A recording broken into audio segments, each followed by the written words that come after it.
those of you may be aware, we had a different speaker scheduled today, and we found out last Friday that she was unable to come. So we were scrambling around. We really wanted to address this topic for everybody, and thank you to everybody who's filling in today and addressing those for us. We really appreciate it.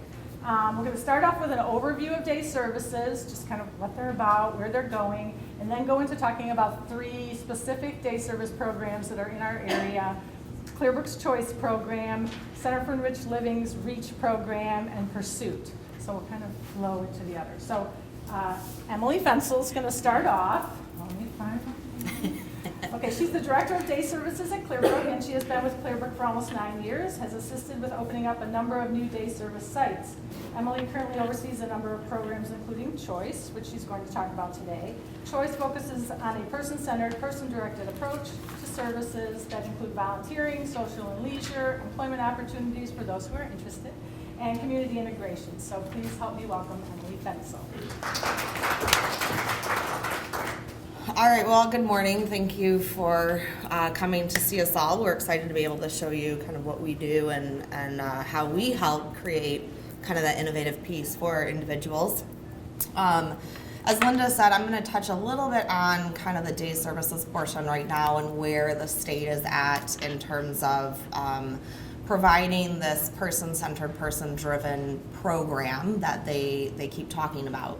I was actually part of the Innovative and Flexible Day Services work group that Linda mentioned, the handout. And so those recommendations came from a large group of providers that came together with a couple people from DHS, and really wanted to say to them, hey, this Rule 119 keeps restricting us. You keep saying we have to be, waiver certified, and it has to be in this particular location. It has to have 4 walls, and you have to have, these services. You have to provide transportation. And so we came together and said, hey, you want us to do this? That's fine.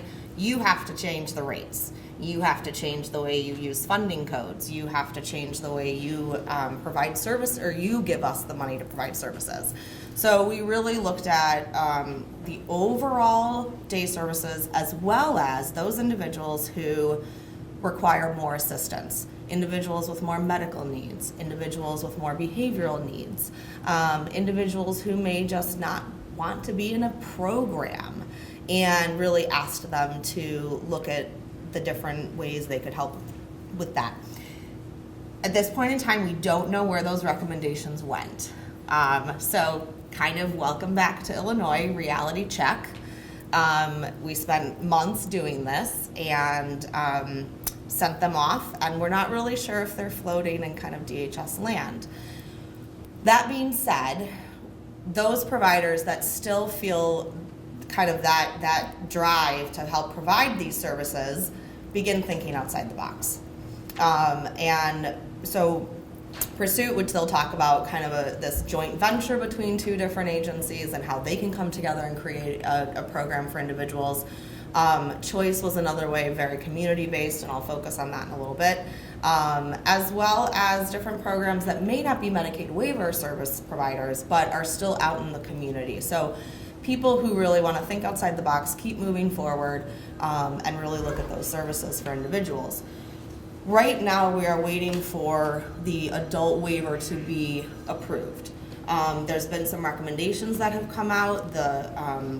There's some concerns about the day program services that they're looking at changing in there. So initially, day programs can only bill 1,100 hours a year. That's the max we are allowed to bill. However, we provide services for at least 1,200 hours a year.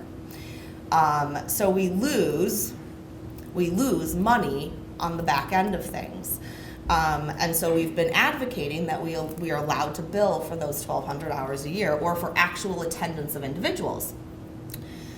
They said, okay, no problem. We'll put it into the waiver that you can go ahead and bill for 1,200 hours. However, we're now going to decrease your rate. We're going to take those 100 hours, take that rate, pull it out over the 1,200 hours. So now individuals who only may attend part-time, now you're losing money. So we've pushed back really hard from the provider's angle. That wasn't what we were saying at all, but way to spin it on us. Thank you very much. and saying, hold on a second, what we're asking for is that you allow us to bill for what people attend and for what we really provide to people, the services that we really do provide.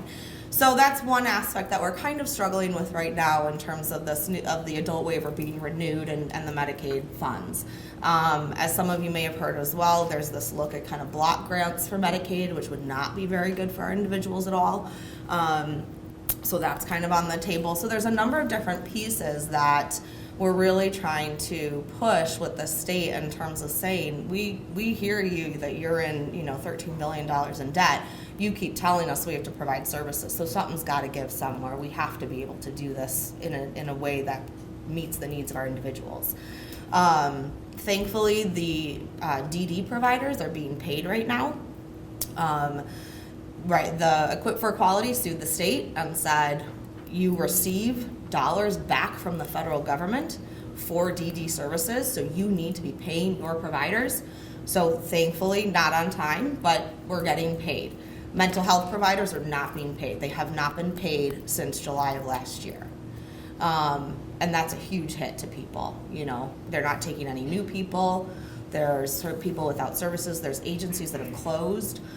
Some agencies are looking at closing their SILA homes because they're providing services to mental health people and they can't fund it anymore.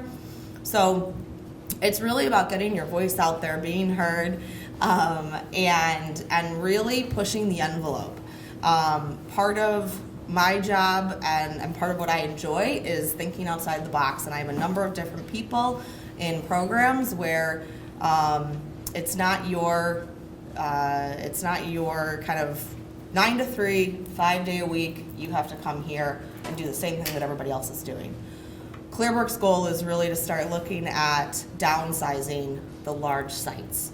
We've done that with a number of different locations, and then we've also broken down our large Schaumburg site into 2 different locations. Still a little bigger than we want, but it's not 180 people in one building anymore.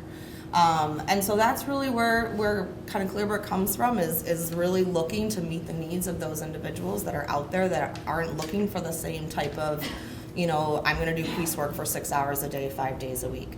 And so with that, I'll kind of roll into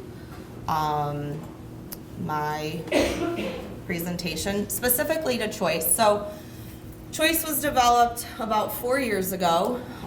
We really started recognizing that our larger sites were decreasing in enrollment. And we started looking at what was going on, what were families asking for, what were individuals asking for, what was happening. People didn't want to come to those sites anymore. They wanted something different, they wanted something smaller, and they wanted something more individualized. Whether it was an individual who was, who could walk and talk and feed themselves and out and about and in the community, they still didn't want those typical employment DT, what we call developmental training sites. So we started discussing what we call Choice, and it's really kind of a look at the alternative day programs. And it's really, so our first piece is that the program space is really in a location where you have access to a community. You have access to transportation, you have access to volunteering, you can walk to the library, you can walk to Subway and buy your lunch if you want to. So really looking at different areas that are kind of a hub for activity.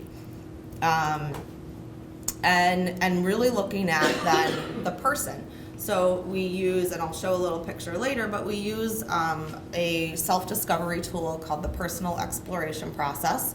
And it's to help us really look at that person. What do they like? What do they not like? What do they want to be doing? What do they want to try? What have they done in the past? Do they want to work? Do they want to volunteer? What are their interests, etc.? And then taking that information that we've learned and making those their goals. It's not about tying your shoes anymore. It's not about being able to say 3 words. It's not about that anymore. Your goals now, really, we're starting to shift, especially with some of the federal rules coming down from CMS and from our CQL oversight. We're really looking at more personalized goals. Do they want to go to school, college? Do they want to be learning data entry and working in an office? what do they want to be doing? Not about what we can or can't do as a provider. What does the individual want to be doing?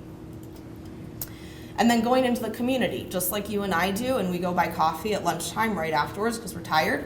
Do they want to go and grab a coffee with their friends? Do they want to be going to Barnes & Noble and hold their book club there? Do they want to be volunteering? Some people don't want to work. So kind of really going into the community, figuring out what's out there for them, and providing that daily access. The choice programs go into the community a minimum of really twice a day. They have opportunities in the morning and then opportunities in the afternoon. And then they also have opportunities to stay at the program depending on what they're interested in. So the first piece, like I said, we kind of gather that information about the individual and we begin talking to them about what they would like to do. We provide different opportunities for them to choose from. So on every given day, they've got 3 opportunities in the morning and then 3 opportunities in the afternoon. And each program kind of has it set up a little differently depending on the location, but the individuals then get to sign up. So first come, first serve in the door. I want to go on that. They get to sign up for that. If that trip fills up, then you got to go next time. You have to wait. It also helps kind of provide that opportunity for responsibility. I've signed up for something. Oh, my friend's going there. Well, you've committed to a volunteer opportunity. Now you got to go. You can certainly hang out with your friend maybe at lunchtime, but really teaching them some of those skills that maybe they didn't get along the way at school sometimes. That's really kind of the confirming the daily participation, making sure that they're present. We offer the part-time opportunity for people as well. So not everybody has to come 5 days a week. Sometimes that works for them, sometimes it doesn't. It really depends on maybe what they have going on. Some people split their time between 2 programs. They'll come to us a couple days a week and maybe go to Arts of Life a couple days a week. And again, that's the variety that they should be able to access. And then we always want their feedback. We want them to tell us, well, that opportunity, that volunteer place, I don't want to go back there. Or I hate animals, please don't make me go to the animal shelter. Or I want to be on the horse farm every single day of the week. So whatever it is. And then what do they have? Maybe they've read the paper. Maybe mom's talked about something really cool in the community. What do they want to tell us about where they want to be going? So we really utilize their feedback to then create the program itself. So this is kind of an example of the PEP survey. This is just a snapshot of one of the screens. It's a Survey Monkey tool, and this is really what we use to help. This is like the initial process when we don't really know them. We have an IEP, we have a psychological, we have all those documents. That gives us some information, but it doesn't tell us about who the person is and what they really want. So the PEP survey is set up so that individuals can either do it themselves or they can do it with assistance, whether it's from a family member or a sibling, or they can do it with us in the program. Additionally, then, we have a couple of different things that maybe they don't know what yoga is, and so we've plugged a little video in there for them so they can say, oh, I really want to try that, or no way, I'm not stretching, not interested. So it's really kind of just our initial little piece, and then we can print this out into an individual document, or we can also take the tool and print out all of them together, and it gives us kind of a grouping. So maybe 15 people really want to go to miniature golf, and so we kind of group those people together and create an activity. Maybe 6 people are really interested in going to college. Okay, what are they interested in? What is it that they want to be doing? What colleges are in the area? How can we help facilitate that? Others may want to do cooking class. So it kind of helps us not only just learn about the person, but then kind of group the schedule in a way that we can look at what activities are in the area to help offer that. This is an example of a daily schedule. So this is for the staff. It's broken down by staff person at the top, and then each person is kind of responsible for different things. So you can see in the morning, there was a job fair this particular day that some individuals might have wanted to go to. There was a couple of there was a volunteer opportunity for Habitat for Humanity. We had a couple of people who required job coaching that morning, and then some who were going to go to the zoo that day. And so again, they kind of decided who wanted to go, where they wanted to, whether they wanted to stay there all day, whether they wanted to come back. And then again, the afternoon, some staff were still in training, so we had to make sure that everybody kind of knows where they're situated and what they're supposed to be doing. But this is really what a schedule for the staff look like on a day-to-day basis. It's really, it's a bit of a, it's a puzzle is really what it looks like. This is what we send out to the families on a monthly basis. So this is what families see in terms of kind of a glimpse, and then they can decide if if they have a little money and they want to go to something, great. If not, there are free opportunities offered as well. So down at the bottom, the managers kind of list out what the costs may be for each particular thing, or if it's free, or if maybe there's a suggestion, maybe if you want to buy a snack, you send a couple bucks or whatever it is. So this is just kind of the big pieces that are scheduled on that day. This does not include maybe the activities or different things that may be going on at the program. These are just some pictures. I'll show you just a couple of the sites just so you can kind of see them. So this is Choice Evanston. And this picture here, sorry. This picture here is what the schedule and the sign up looks like.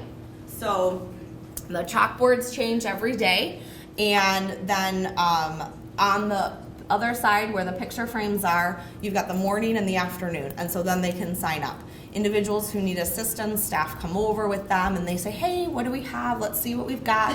Which one did you want to do? And then if they can't write, sometimes we'll have a picture for them of their name, or just a picture of them if they want that. Or we'll help them write their name if they need help spelling it out, whatever it is.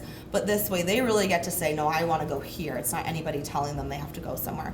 And then that's our kitchen at the bottom. We have a kosher kitchen at that site because we have a number of individuals there who follow the kosher tradition, and so we provide that there for them. They get to cook, and they've made some great food every once in a while. It's pretty delicious. This is our Choice Park Ridge site. So each site really is set up completely differently than the other one. They all look very, very different from the next, which is kind of part of the fun. So the Park Ridge site, we have one large space in that picture over on my right, and it's kind of a main area space, and then the program rooms are on the side. The top picture up here is our lobby. And then at that particular location, we are able to offer therapy services. So we have OT, PT, and speech that come to that program. And so we've dedicated a space for them where they can come and provide those services for the individuals, which is pretty cool. At all three sites, we have a part-time nurse that works about 10 to 2. Part of the DT rate does not include nursing services. So what we've done is we've found different ways to share the nurse. So for example, at Clearbrook, we have our residential, our SILA program. And so we share the nurse with the SILA program. So it's a full-time position that you hire for, but then they're able to provide services to the day program as well as to those individuals who live in the residential site. And so we do that at both Evanston and Park Ridge. We have that available. This is our McHenry site. These pictures were taken when it first opened, before we even gotten tables and chairs in there. It looks very different now.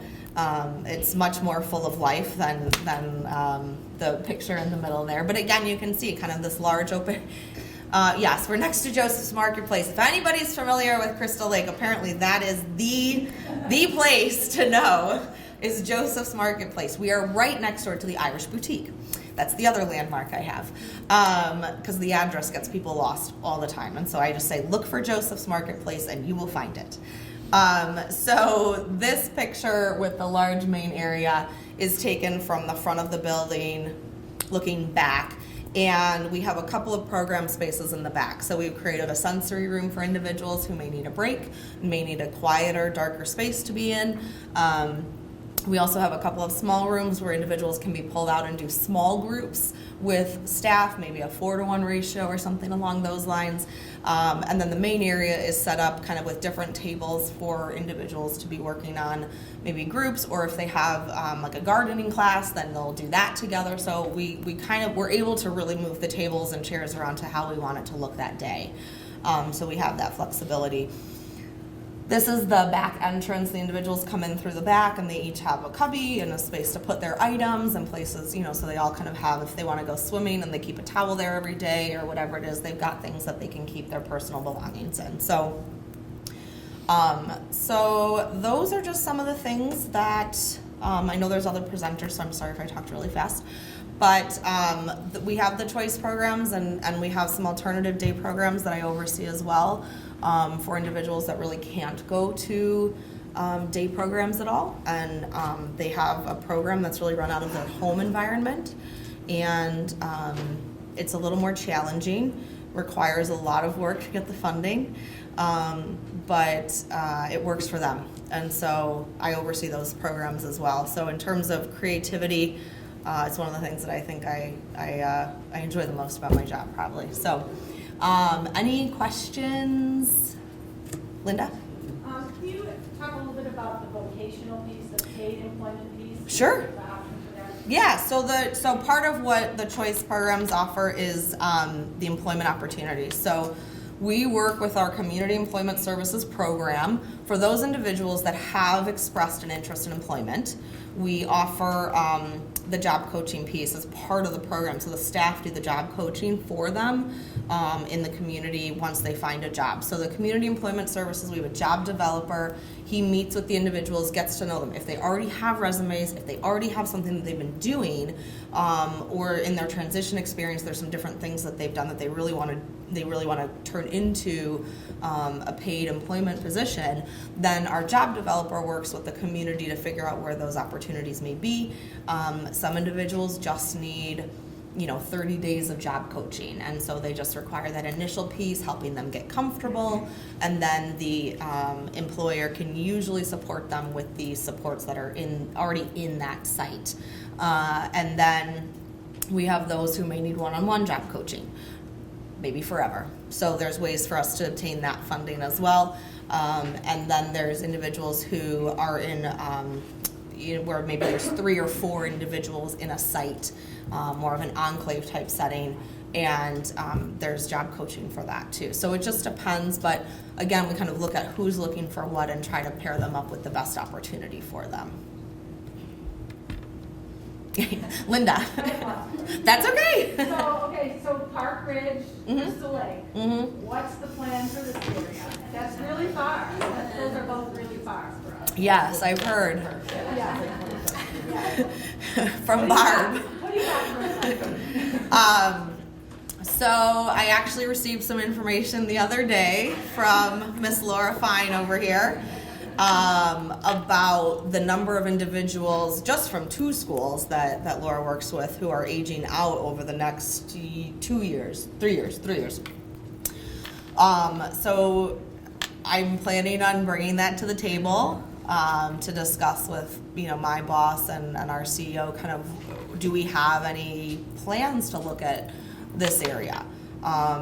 I know Pursuit's got something coming up, which they'll talk about. But again, that's a little bit in a little different direction again, too. So I think we have to look at where we are and kind of the needs. And that's really how McHenry County opened up, was we had a group of families out there who said we want more opportunity for individuals. We don't just want Pioneer Center. We want to be able to look at different options. They came to our previous CEO who retired and said, we've got the people, you build the space. And we found out they had the people. How many people does it take for you guys to entertain that conversation about starting a So we initially, I believe it was maybe just a couple of parents who just initially met with Clearbrook and just said, hey, we really know we have this. So we kind of had to say, prove it to us a little bit. You got, in order for us to open a building, you got to prove to us that you've got it. And so we held a couple of kind of open forums out in McHenry County then, and people came. And there was a lot of them that came. And that's really what started it. And then we were able to reach out to the McHenry Mental Health Board to help us get the funds for the first year. And they helped us, they really gave us the funds to pay the bill, to get all the tables and chairs and all the things that you have to do to open up a program. And they funded us for the first year. And so that's what really kicked it off for us. parents, that speaks to the point that it is your responsibility to talk to these providers, whether it's Clearbrook or NWSRA or Center for Enriched Living, and say, I like your program, you're too far away, what do we need to do to get stuff here? It's not gonna happen if you wait for someone else to do it. It's just not. So you need to advocate with the providers and say, I have people, I know friends, call, write, spread the word. That's how things happen. And if you're uncomfortable in that kind of format, talk to another friend, talk to us. You know, we can go with you, we can help talk about what the issues are. It's important to know what Laura Fine did from NSSEO was identify how many students will be exiting each year in the next 3 years. There are 31 students exiting from NSSEO alone next year. Right. Alone next year. That's just two, and that's just two schools, exactly. And then also from 211 and 214, there are another 37 students who will be exiting next year alone. So we're talking about, you know, and I think that's what we're trying to do is help with the conversation so that everyone can understand what's coming for the service providers to know. And then as community partners, what can we all do? And we do need to, as Linda said, as parents, we need to, one, learn the numbers, and two, talk to our service providers. And it's fantastic that you're here because you're learning about what is available from 3 different kinds of great programs from great agencies. So this is consider this a beginning step of what else can you do. Promise. How many people are in each of those programs? So the choice program, our goal is to have no more than 30 individuals on a given day. So while we may serve 45 individuals, we will only have 30 on any given day. How much does it cost? So if you have funding, if you don't have funding, it's one of the questions I hate the most. If you don't have funding, it is more expensive. It's $100 a day for us. Can you just sign up for like a day? Yes, absolutely. We have, yes, and we also offer half days as well.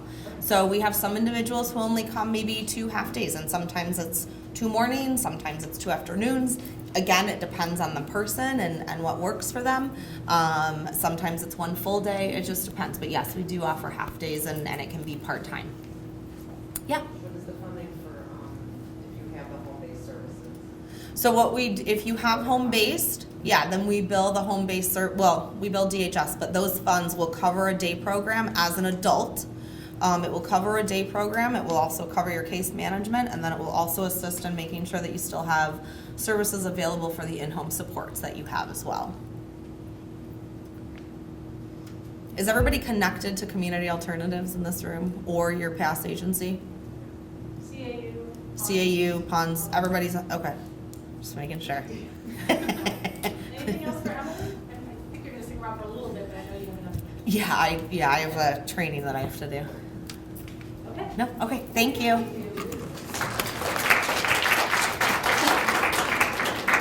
Okay, Center for Enriched Living, you're up. And I know I'm gonna like butcher your last name, so Elise and Jeff, you can introduce yourself if you don't mind for the REACH program.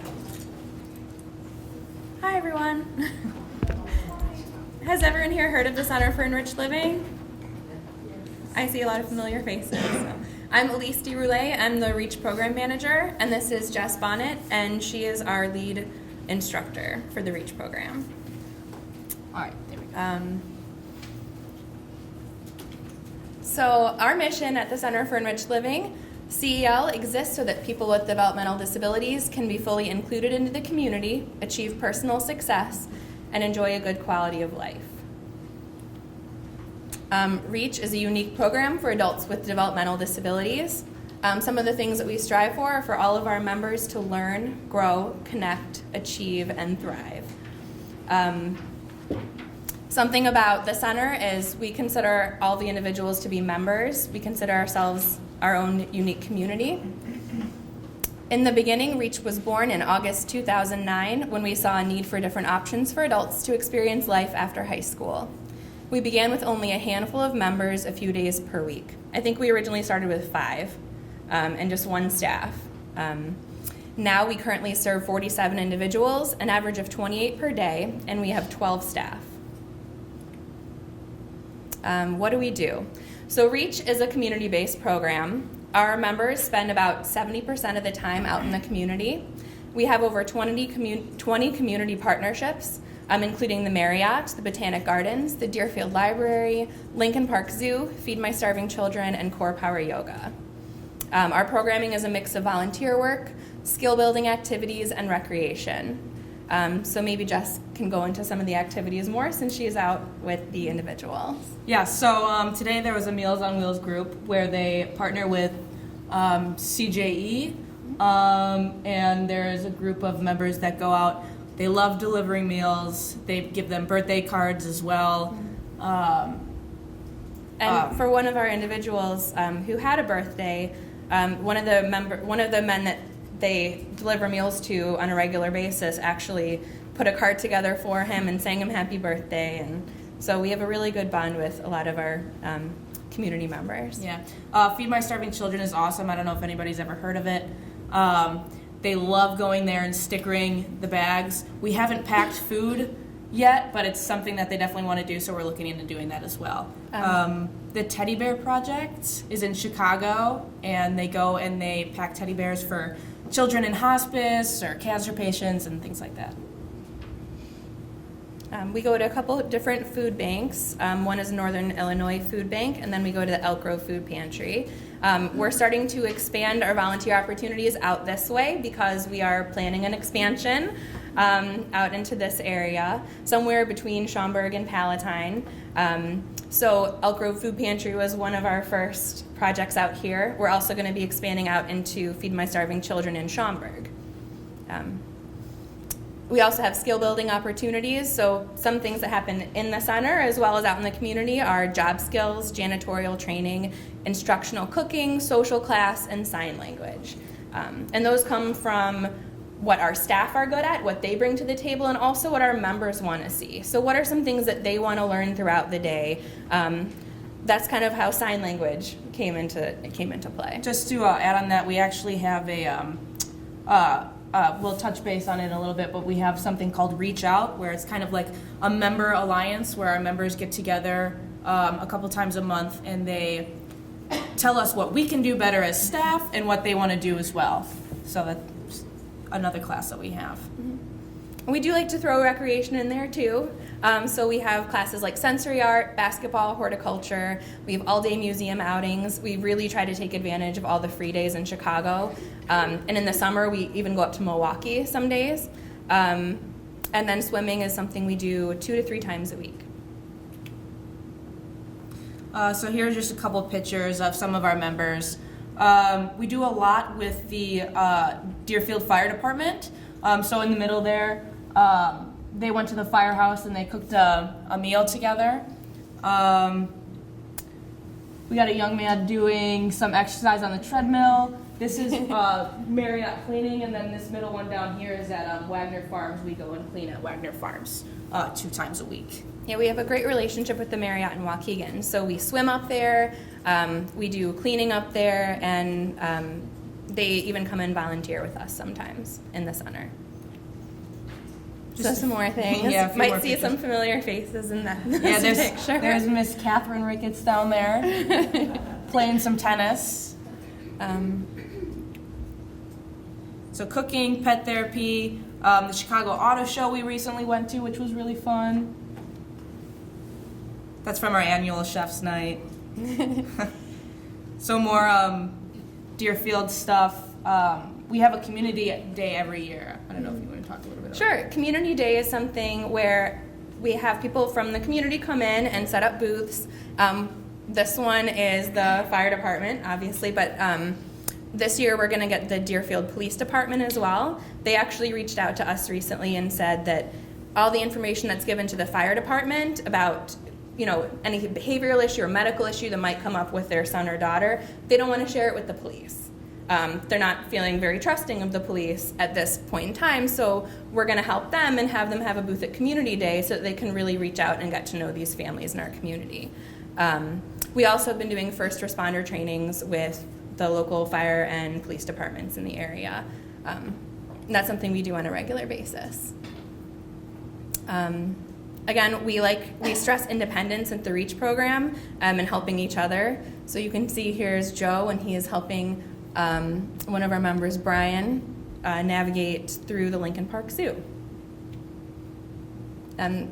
We do many different things at the pool. This is horse feathers. So we give our members opportunities to ride and to volunteer there.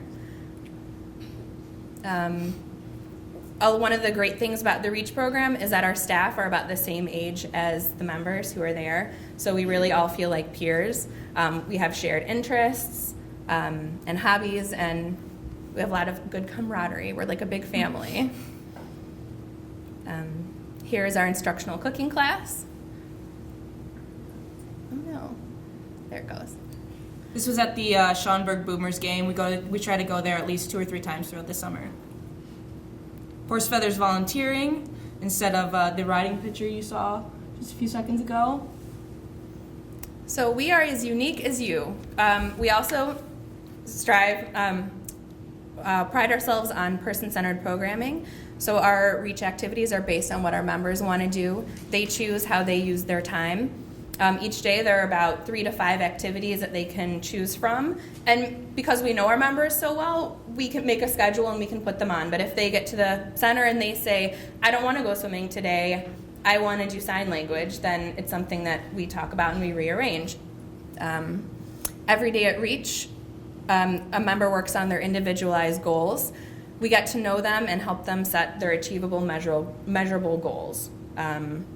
So we have fitness goals, we have cooking goals, independent living skills, we have communication, social skills, whatever it is that's important for them to get to the next step in life, we try and work on with them. And again, here's the reach out. So we do make an effort to listen to what our members want and what we can be doing better. So daily schedule, Jess is going to talk about this. So I'll talk a little bit about the schedule since I make most of the schedules. So a typical day would look like a 10 o'clock arrival, members start trickling in, they hang out, we play games, puzzles, iPads. This is just kind of like a leisure time from 10 to 10:30 before our activity starts. So then 10:30 to 12 is our morning activity, which is anything like horticulture, book club, instructional cooking, going to Core Power Yoga and cleaning their studios for them, and they give us free yoga and trade, which is really nice. And then around 12 o'clock, members come back for lunch, and then we try to have our members wait till 12:30 to use an iPad or computer just to get that socialization going during lunch. Again, there's no structured activities at this time because instructors are getting ready for the next class. So then 1:15 to 2:30 is the afternoon activity, and then 2:30 to 3 is free time and dismissal. So there's a few things. We do try to go down to the gym during our free time and get members involved as much as possible. We start and end our day in the lounge, which is a very nice space. We just had a big renovation. We have some great TVs, we have our puzzles, our games, our tables out. But the center is the space for the members. So we allow our members to sit in the kitchen if they want a quieter space, or go down to one of our program rooms if they want to sit on the iPad or listen to music in their free time. Again, Jess said we utilize the gym. They can go in the art room if there isn't a class in there and color. So we really like to stress that it's their space to use. A little bit about our REACH staff. We pride ourselves on the quality of our staff. We have a very low staff turnover. Most of our staff start as part-time and end up staying for years and years.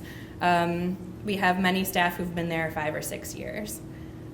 Most of our staff hold degrees in related fields, and they also have experience working with people with developmental disabilities. We have yearly trainings for first aid, CPR, and CPI. So our membership process is a little bit different than other programs. It takes months, not days, to complete. So if you are interested in looking at one of the programs in the center, either the one in Riverwoods or our expansion that will be happening towards the end of the year, we recommend that you start 3 to 6 months before the potential start date. It's a 5-step process, beginning with an info tour. Then there's a new member orientation, an observation either in school or in the community, a free trial day, and then a paid 30-day assessment. And any time during that process, we would let you know if it's not a good fit or if we're full, and we try our best to communicate throughout the process. So the info tour is a time to get acquainted with the supervisors, tour the building, and receive the sample schedule. If in the info tour you were still interested in sending up an orientation, you would contact Juliet, who's sitting up front. She's our outreach coordinator. And she would schedule a new member orientation, and that's where the individual comes. So if it's your son or daughter, they would come with you, and that's our chance to really get to know them. So we would discuss with them their likes and dislikes, the supports needed, their talents, and anything else that would make them unique. We'd also discuss programming options. So some of the options we have are different ratios. We have a 5-to-1 ratio, a 3-to-1 ratio, and a 1-to-1 ratio. Most of our members fit into the 5-to-1 ratio, and we have very limited spots in the 3-to-1 and 1-to-1. And we're currently full in those slots right now. But it's something that we would discuss at that time. We would also discuss how many days a week. We offer 1 to 5 days a week, and we offer half days and full days. That's when you would receive a REACH packet with all the paperwork you would need to get started on that. And then you would explore the space and meet the members. The third step is the observation, and this is where we really get to see the individual being them. So if it's in school, it's how are they supported in school? What do they like to do in school? We like to see something that they're very successful in when we go for an observation. We coordinate that with their teachers and with the transition specialists. If they are out of school, then we try to make an effort to observe them in the community. So if they have a job, we would go and look at their job. If there's an activity that they attend, we would like to observe in that activity. And we really think it's important to speak with people outside of their home to get a picture of who they are. We find people are often much more independent at school than they are at home, or they have different behaviors. And so it's a really good chance to see who they are without their parent around. Then there's a free trial day. So they attend REACH for a day with support staff, and it's their chance to observe the structure of the day and get a feel for the program. Then there's the 30-day assessment, which is a paid 30-day period where they would attend REACH for however many days you would be wanting to come. So if you're coming 5 days, we would do our best to schedule you 5 days a week over a 30-day period. That's where we determine supports, and we get our staff feedback of how they would fit in. Then we would discuss at the end recommendations. So that's when we discuss ratios. What ratio do we see them fitting in? Do we feel that this is a good program? Do we think they're enjoying the program? Or do we think that there are other options that might be a better fit? Finally, when you become a member, you have a Reach for Success meeting. We determine a schedule and start date. We create a Reach for Success plan where, again, we go into detail about likes and dislikes, what makes you tick, what are you great at, what do you want for the future. We create goals and then sign the agreement and schedule payment. This is our picture from Halloween this past year. We have parties for a lot of our holidays. So we just thought we'd throw that in there. And if you would like more information on REACH, you can contact me, Elise DeRoulet, or Juliet Gutierrez, who is our outreach coordinator. Questions? Questions? Hi. Where are you expanding to? I know you said it after this, but is it started or? We have been meeting for quite a while. We meet once a month and kind of discuss options. So we have a variety of spaces that we're looking at. One is in Schaumburg, and I believe 2 are in Palatine, close to Harper College. So it really depends on what we're able to get for what price and what's going to suit our needs. But you're more than welcome if you would like information on the expansion meetings. You can shoot me an email, and I can put you in with a group so that you can receive those. And how much is it a day? We are just about to raise prices in April. It's the first time since it opened that we're raising prices, and it will also end up being about $100 a day. And if you need a 3-to-1 or 1-to-1 support, there's an extra $5 per hour. But you all do. How well are you equipped to handle a vision impairment? We have a few members in Reach with vision impairment. Okay. Mm-hmm. Yep, and they actually do not fall into the 3-to-1 or 1-to-1 ratio. So, Can you quickly explain the difference that you are not a DHS provider? correct. We are not a DHS provider. Why that's good and bad. So explain the advantages and disadvantages to that in terms of who can use their funds for what. Yes, so not being a DHS provider is a great thing for us because we can use all of the money that comes to us the way that our members want. If we receive money and our members say, forget sensory art, I want to do ceramics, we can create a ceramics class with that same money, which is fabulous. We can really determine how we spend the money that we receive. And again, that adds to the person-centered focus and the ability to choose options. The downside is that funding can be a little bit trickier, and payment is. So a lot of people, if they have home-based funding, they pay themselves as a provider and then pay us. So it's a kind of thing that's a little bit more complicated when it comes to funding. It also makes it a little bit more complicated, I think, when we are expanding, because we need to have our interest and our money and a space before we can really put something together. So if you guys are interested, please contact us or Sandy even for more information. Why not just sign up for one? And that is you don't have nursing Yes. on site.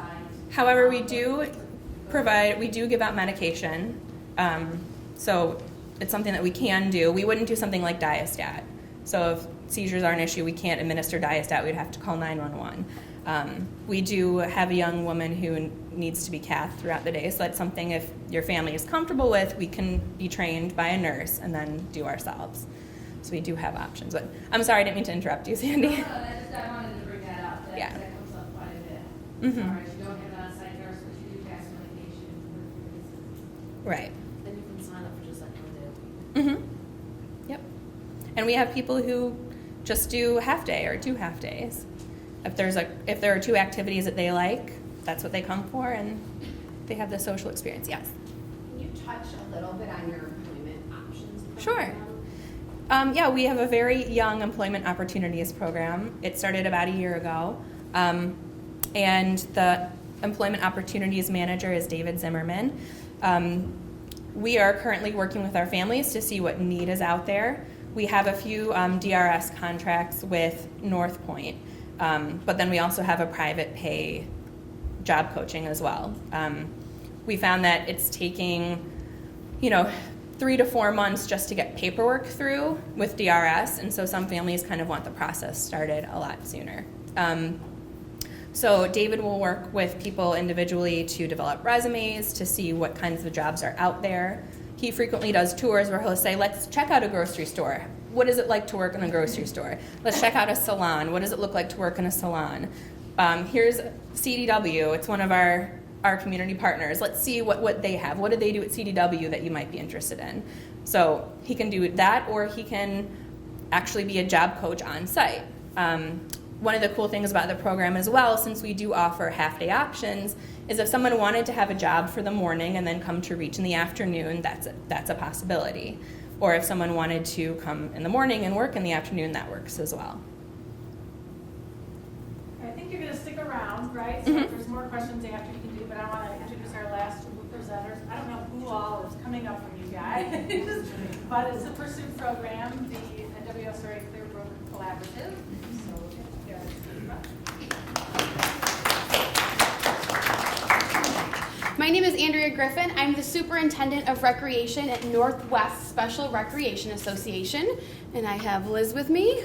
Hi, I'm Liz Thomas. I'm the Adult Day Program Coordinator. And then sitting in the audience and coming up to speak shortly, we have Joanne Snyder. She's Senior Manager at NWSRA. And Trisha Palmieri, and she is our new Adult Day Program Specialist.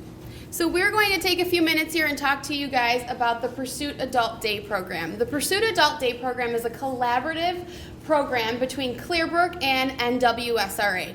I know that Emily had already talked about Clearbrook, so you know a lot about them, but they basically serve a wide range of disabilities and ages throughout the northwest suburbs and all over. They have over 6,000 individuals and families that they support. Their services are within 13 counties and over 160 communities and over 50 locations within the Chicagoland suburbs. So a little bit about NWSRA. We were formed in 1974. We are cooperative with 17 park districts within the northwest suburbs. We serve a wide range of ability levels and all ages as well, providing recreational opportunities for them throughout their lifespan. Our service area is larger than Milwaukee, just to kind of give you a size. And these are all of the 17 park districts that we are members of. And you guys have a copy of this presentation. We probably should have started with that. In your Pursuit brochure, there's a copy of the PowerPoint in there too, so you can take notes if you're like me and you need to write to pay attention.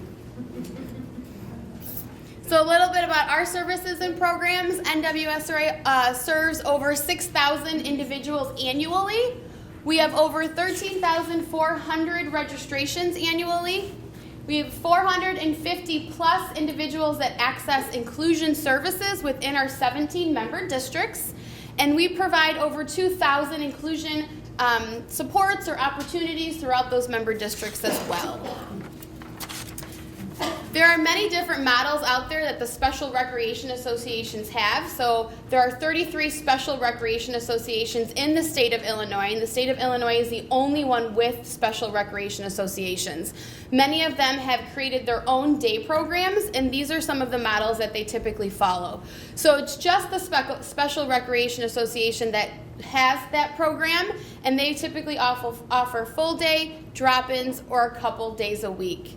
The second model is the Special Rec Association partners with a non-for-profit private agency. Or the third model, the Special Recreation Association collaborates with a disability lifespan service agency such as Clearbrook, which is the model that NWSRA took.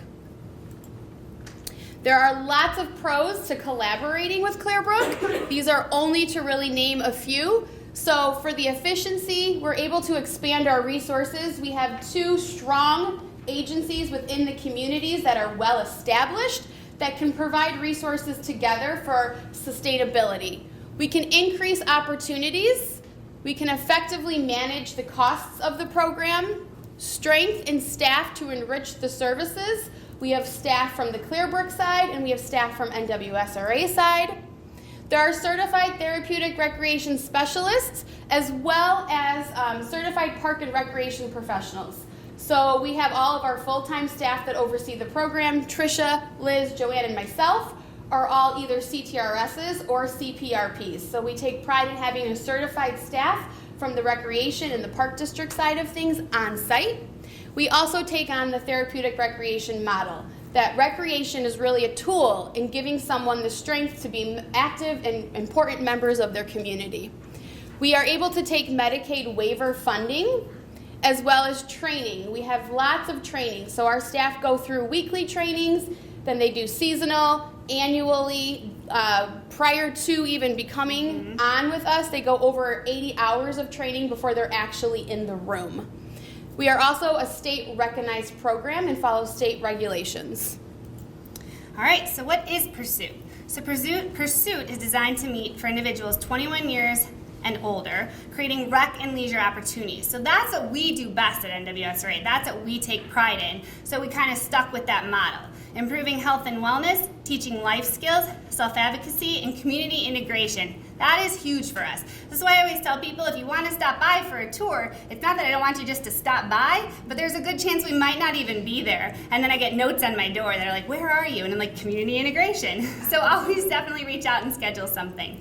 The Pursuit Adult Day program is certified, like we talked about, and both Clearbrook and NWSRA have equal input in designing, developing measures, and the effectiveness of the program. Our locations.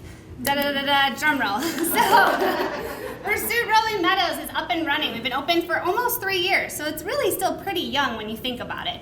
Our partnership with Clearbrook is very important to us, but our partnership with park districts is very, very important to us also. So we always are trying to maintain that relationship and stay within a park district setting. So we've been announcing, but Pursuit Hanover Park is opening at the end of May, beginning of June. So it's very exciting. We're looking forward to the expansion, and we're looking forward to continuing to expand. So we know the need is out there. We do hear you, and especially when you come and have tours with me, I take all your information. I have projected graduation dates, people in the grid by when they might graduate. I have someone who's 8 years old on the grid. And that's okay, because honestly, at least I know. And the parent themselves said, do you think I'm crazy? And I said, no, I don't think you're crazy. And she goes, I just want to know what's out there for my son, and if I need to take the next 15 years to make something for him. So we always are welcoming no matter what age. So we're very excited. Trisha will be running the Hanover Park site out of the Hanover Park Community Center. And our goal is to have pursuits regionally. So we recognize that we cover a wide range of service area and that we want to go into regional programming. So by having one centrally at Rolling Meadows for us, out in Hanover Park, and then beginning the conversations with our park districts within the East region that we serve. So we are slowly already starting the conversations for Pursuit 3. Right. And so with that too, we also offer pickup and drop-off point locations. So once Hanover Park opens, feeding into Rolling Meadows, we pick up at Schaumburg and we pick up at Palatine to feed into Rolling Meadows. And then for Hanover Park, we'll pick up at Mount Prospect, and then we'll pick up at Rolling Meadows and then feed out to Hanover Park. So we try to offer some variety at least, because we know if you live in Mount Prospect, Hanover Park might be quite the haul for you. So we try and have that variety also. So the mission is to provide opportunities for continued growth for adults with disabilities through recreation and leisure that are fulfilling and enriching. And it's structured on 4 core elements. So rec and leisure, skills and self-advocacy, community integration, and health and wellness. Our vision is to be the leading force providing adult day programming options to enrich the lives of experiences of adult participants and their families in the communities that we serve. So we're doing a little wall climbing there. So rec and leisure, developing gross motor and fine motor skills, experiencing cultural arts, participating in passive and active sporting events, and doing outdoor awareness. Lots of trips to the nature center, table activities, gym activities, music classes, dance classes. We bring in about 10 specialty instructors a month. So those are people that teach things that they know really well that I might not know that well. So pastry chef, private investigator, a professional wrestler, computer classes. I'm trying to bridge that gap and offer adult-friendly programming. Skills and self-advocacy, so expanding communication skills, promoting human rights and self-advocacy, enhancing socialization skills, and developing technology skills. Although some of my clients are probably better at technology than I am, we still try to promote those experiences also.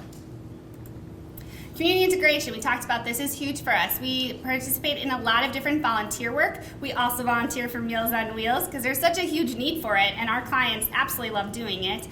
We cook desserts at Ronald McDonald House. We call bingo at a few local nursing homes. That one's very popular, actually. A lot of nursing homes reach out to us.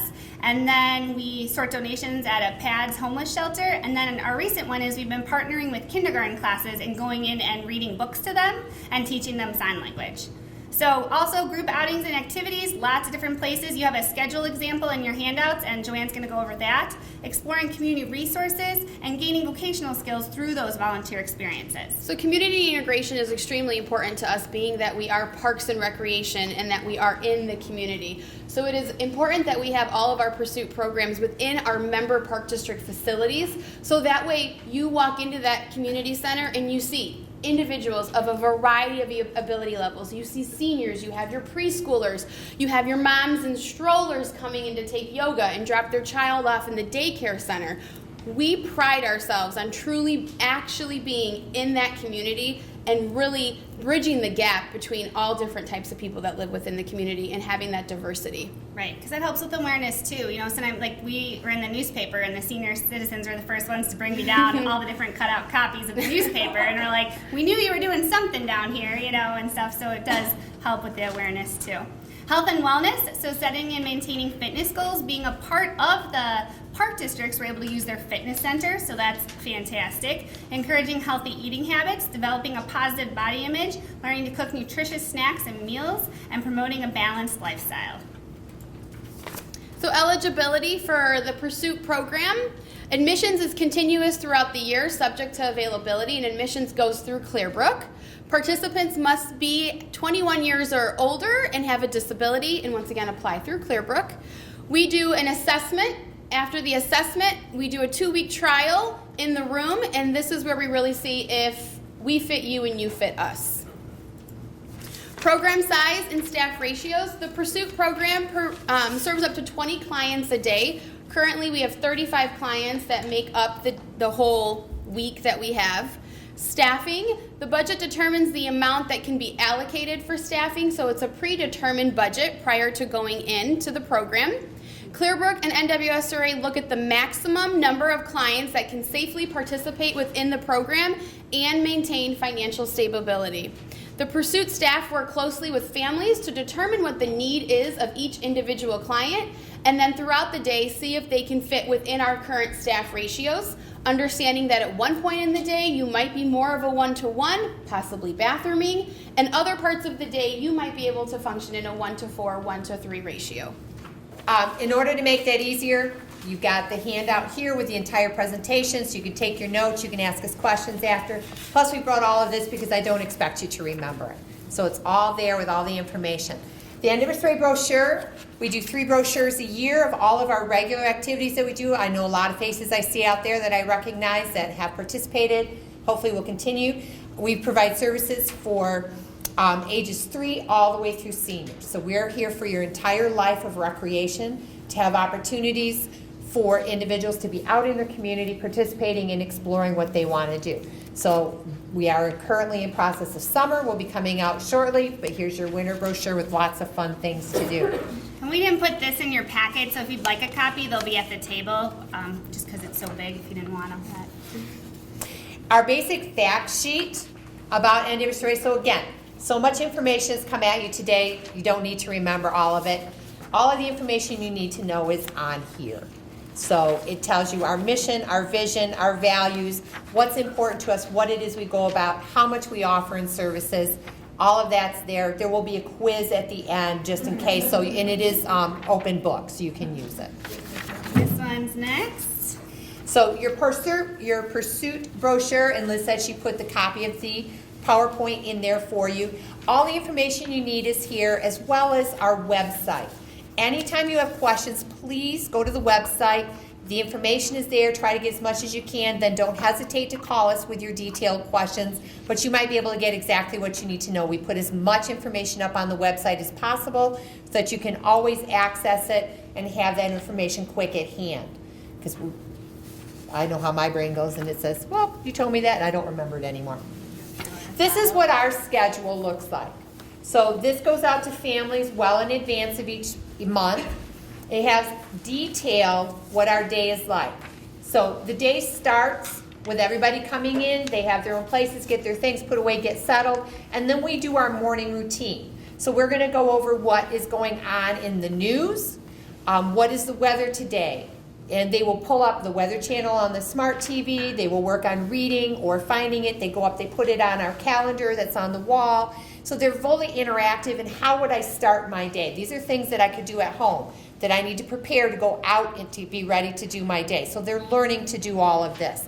They'll then make their choices. We do not place anybody in an activity. They make all their own choices.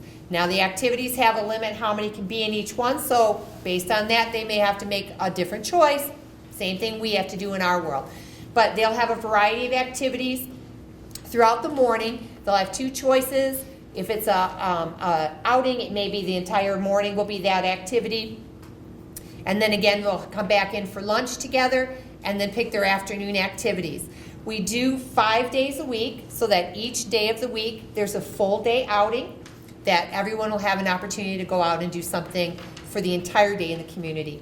Almost every day there's at least a part day outing. They're either going out to the store to pick up groceries for the cooking program we're going to do. They're going to the fitness center to work out. Some may be staying back and working out in the room. So we have a lot of varieties in that way, and some of the activities and volunteer opportunities that Liz spoke about earlier. So what she was explaining is, so if you only do Mondays, we don't always go to the fitness center on Mondays, you know, so like you would always do the same thing. The 5 different templates merge throughout the month differently. So if you only did Mondays, you'd still get an AM PM trip day, a cooking day, a fitness day, an all-day field trip. So like it's still okay to just do one day a week. You're not then stuck doing the same activity just because you do that one day. So we have to keep it rotating and varied so that everybody has that opportunity. This is our application process. So if at this point, we will be taking names of anyone that is not on the interest list and would like to get on our interest list. As Andrea spoke, we know we will be expanding. It is a lengthy process to expand, but we are already in communication with several of our park districts about where our next site can possibly be. Things for you to be aware, it takes us, you know, fundraising and such that we have to have almost a year's funding ready to go in order to open a site before we will even see income. And we have to stay, as she said, you know, sustainable and financially afloat. Otherwise, 3 years from now, we're not going to be able to maintain it when our doors are closed and you're without a program again. So these are things that come in place. So it's not like we know there's another 30 people ready to go. We can just open up another site and we'll figure something out. We want a quality program that's sustainable, that's going to provide what you are looking for. You're a young adult to have that opportunity for their future. So this gives you the entire process. Get on our interest list, take a tour. As Liz said, do set an appointment because we are out and about quite a bit. So you may pop over and we are nowhere to be seen because we are out in the community. So take time to do that. As openings come, we set the assessment. We'll let you know what we have available and open. We'll make arrangements to do the assessment. You'll come in, and it's very basic. Come in, parents will meet usually with me. We'll go over the whole process. The young adult will meet with a couple other folks, and we just ask some basic questions to find out what their needs are, what their abilities, what their interests are, to help determine the right fit and how it's going to work so that you have that opportunity. And then we will also, as Liz said, have a 2-week, and that can extend. It's not cut and dry.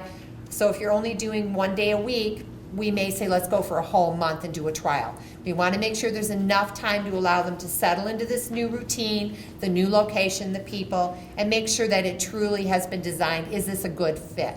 So that is flexible. It's not cut and dry. Frequently asked questions. So we all have, we go to all our sites, we have these frequently asked questions. So we did create this. These are the ones that have been coming at us most regularly. This is on the website. This is in your packet. So hopefully this will help answer things. And if you come up with some that are more, we'll add to it. But this should help answer some of your questions that you may already have. Timeline. This is our timeline for Hanover Park. So we are currently, went over and met with them and took a look at the room that we are taking over, said, this is what we want you to take out, this is what you need to repair, and then we will be starting our construction. So that's the process we are in right now.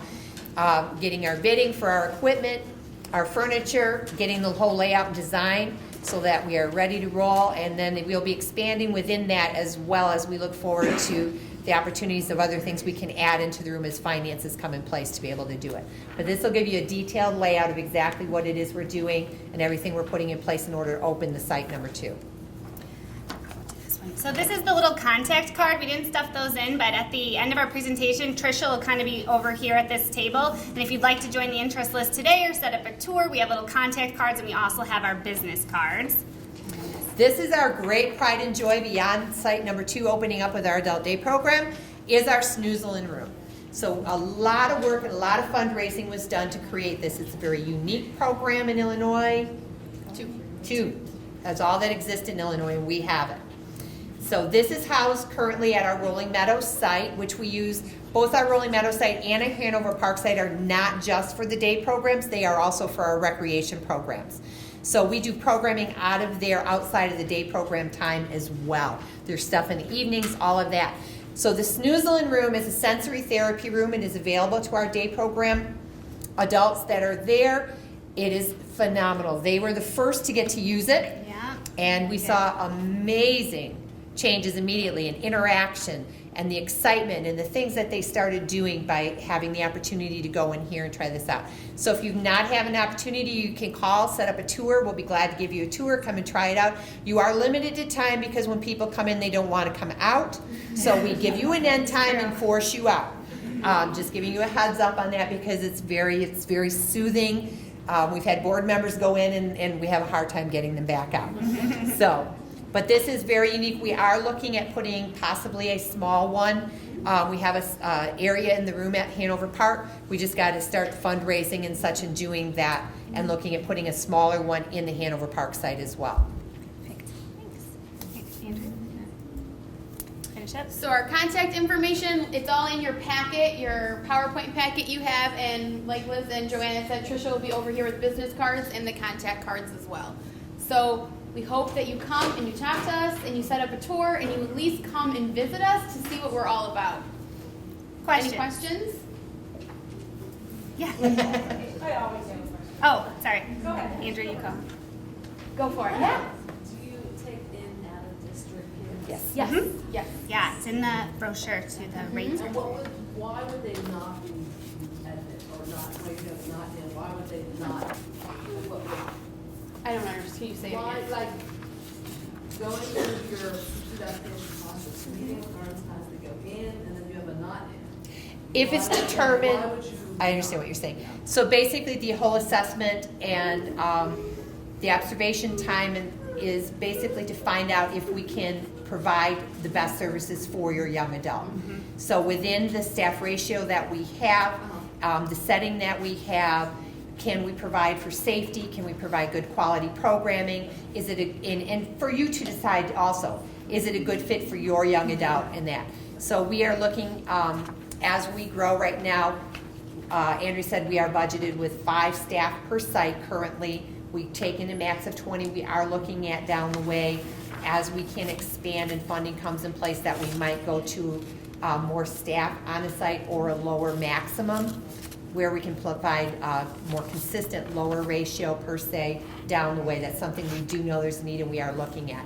So basically, that's why we have the entire process to see, is it a good fit? We don't want to have individuals in and you just got a place to go, but there's no quality. There's no quality of life. We're not getting anywhere. We're not providing for their safety. Those are our biggest concerns. Do you take in consideration their communication skills? Yes. If they have none? Yes. Yes, okay. Yeah, we have a lot of adaptations Yeah. already in place that we use with individuals. Some come with their talkers. We use the iPads. We have Board Maker. So we have, we work in all avenues, same as we do in our programming. We'll do our best to meet everyone at the level they're at and make sure that we're meeting their needs individually. Linda? For Hanover Park, I know Pelton or Rolling Meadows is pretty much full.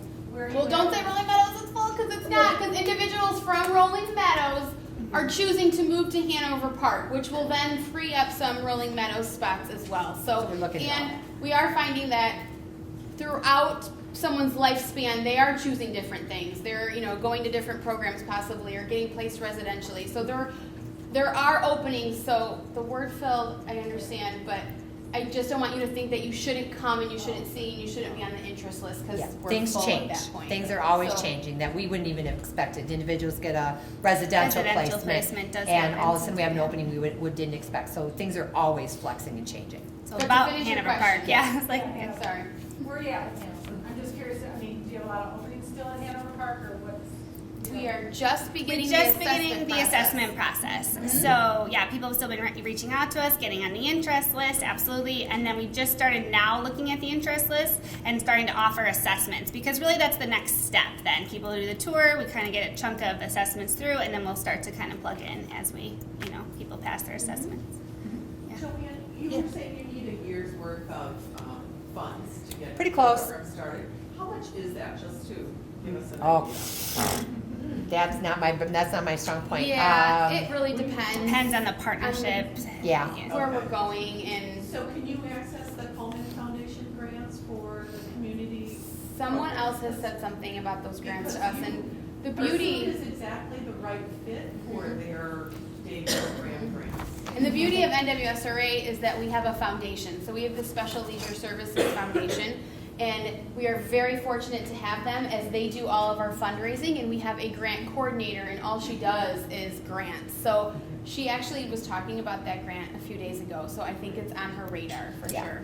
And those- and that's- The Coleman Foundation grants, they want to give you a year's worth of money to start you up.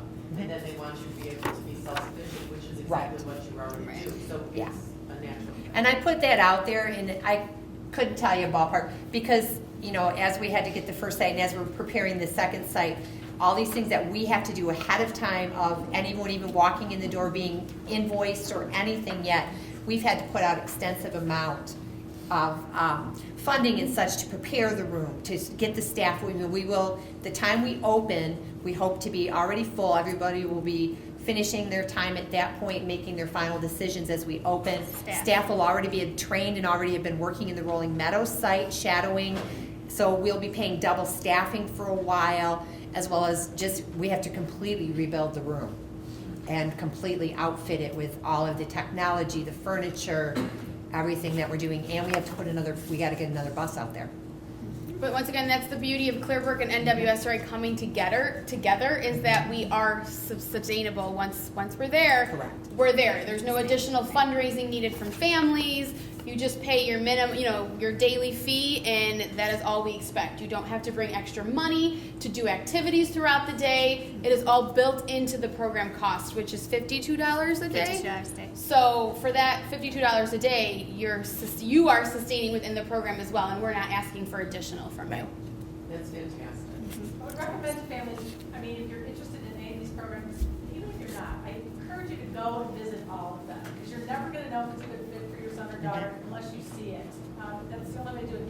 We've visited all three of these programs, Choice, Reach, and Pursuit, on our info tours in the past, and we will continue to do so because, like I say, the only way to know if it's a good fit is to experience it yourself. Right. Was there another question? Did you say that you offer transportation? Yes. We do. Pick-up and drop-off points. Specific locations like the Meineke Center or something like that? Yes. Correct. So in Schaumburg, it's at the Schaumburg CRC. So it's, specific predetermined locations based on what the group needs at that moment. And as we open and expand, obviously. Yeah. So with that, Rolling Meadows locations that we currently had based on the individuals we had and where they lived and who wanted trans, that will shift as Hanover Park opens. Currently, we're offering Streamwood and Schaumburg.